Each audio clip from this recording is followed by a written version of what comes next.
You guys have beat the shit out of these race cars for a whole season again, so we're going to do a series of videos on maintenance items, things to check in the off season before you get the car out and run it again next year. Maintenance is not comprised of leaving the car in the trailer until the first race next year.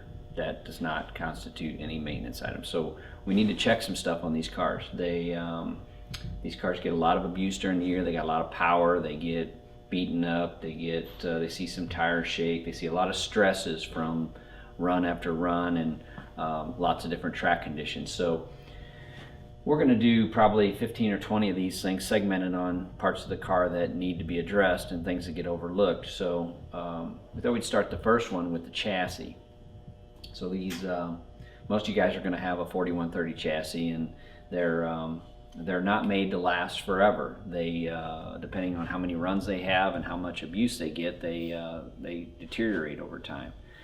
So the first thing you should do at the end of the year is strip the car down and take it as far apart as you can and inspect the chassis in the critical areas. You should actually inspect it in every joint just to make sure that there's no cracks or flaws showing up. And if the chassis is powder coated, if it's got a heavy powder coat on it, it's a little harder to detect those cracks, but you have to really look deep into that crevice there to make sure that there's no stressor starting to show up. And that would show up by paint or powder coating starting to flake off in the weld area. So, you know, if you're looking in this joint real tight and you see some paint flaking off, that's probably not just happening because it's old. It's getting some stress there and the paint's starting to relieve itself.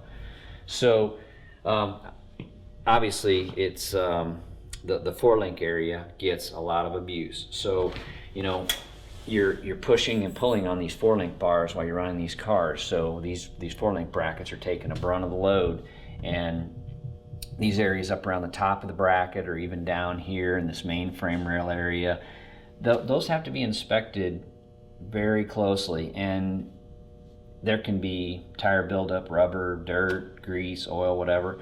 You know, you might have to get in there and blow that stuff off or brake clean it off and get down in there and look at it really well. But inspect these areas very closely for any kind of distortions. And one of the keys that you can see of chassis tubes moving is if panel, you know, this is all going to be paneled in. There's going to be a tub in here and there's going to be closures off in here to panel all this in.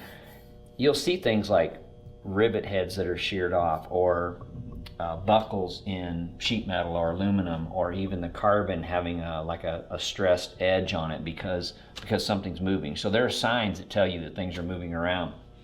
And sheet metal or flat panels are especially susceptible to that movement because they're locked into this area here. So if there's any change in this shape, they're going to distort that, where maybe this panel now has a little oil can effect to it where it didn't have before. That means that something's moving around slightly. And it could be just a simple wear of the panel and the rivets being pulled out, but panels under stress are a sign of chassis tubes moving around.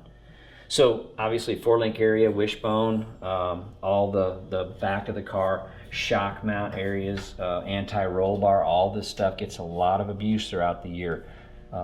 Same way with the front of the car. You've got a lot of stuff going on up there around the motor plates, around the mid plate, a lot of load, especially around the mid plate.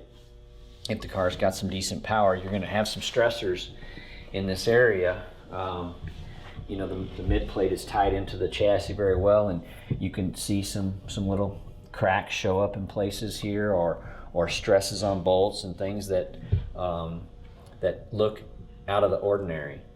So first step before you go any farther than anything else is to really give the chassis a good thorough going over, clean it really well, and look for any paint flaking or chips or stress cracks anywhere.